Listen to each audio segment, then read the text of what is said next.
Souvent cité comme un des plus grands romans jamais écrits, Les Misérables par Victor Hugo explore de nombreux thèmes à travers ses 1900 pages. Dans l'extrait La leçon d'argot que nous avons vu en classe, nous avons rencontré le jeune Gavroche. Un jeune garçon d'environ 12 ans, Gavroche est un héros tragique qui périt dans la rébellion échouée de juin 1832. Les Misérables racontent comment Gavroche, un jeune infortuné, est emporté dans des événements qu'un enfant ne devrait jamais subir. Gavroche participe pleinement, malgré son âge, à une tentative de rébellion contre les forces gouvernementales. Ces révolutionnaires prônent des meilleures conditions pour la population pauvre de Paris. Gavroche devient le symbole de ces jeunes révolutionnaires, une personnification de leurs idéaux. Il paiera le prix ultime pour ce rêve de liberté et de fraternité. C'est un sacrifice qu'aucun jeune de son âge ne devrait être obligé à faire.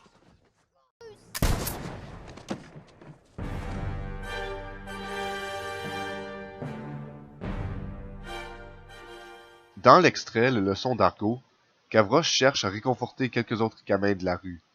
Il fait preuve d'un esprit vif et de bravoure, malgré ses circonstances pitoyables.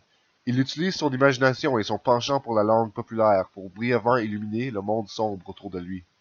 Tout au long du roman, Gavroche est constamment vu comme étant un jeune charismatique et courageux. La Révolution fut tentée dans le but d'améliorer l'avenir des jeunes comme Gavroche. L'insurrection de juin 1832 ne devrait pas être confondue avec la Révolution française à la fin des années 1700.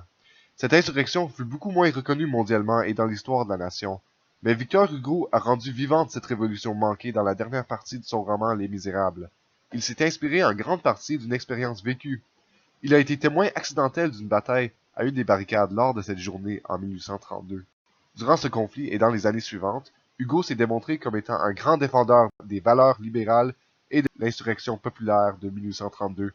Hugo a utilisé le développement de ses personnages, tels que Gavroche, ainsi que sa maîtrise de la langue française pour influencer la société et le développement de la conscience sociale. En conclusion, le monde a beaucoup changé dans les derniers 200 ans.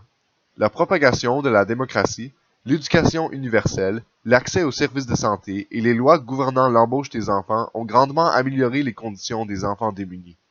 Des artistes comme Victor Hugo continuent de jouer un rôle aujourd'hui pour sensibiliser la population aux injustices qui touchent la vie de certains membres de la société. Aujourd'hui, le cinéma est le véhicule qui sert à transformer la conscience collective en nous montrant des histoires vécues. Par exemple, le livre récent La voleuse de livres, connu en anglais par le titre The Book Thief, raconte l'histoire d'une jeune fille qui subit la persécution au sein de l'État nazi pendant la Deuxième Guerre mondiale. Le réalisateur de ce film, tout comme Victor Hugo, a produit un aperçu inoubliable de l'oppression et de l'injustice dans le monde.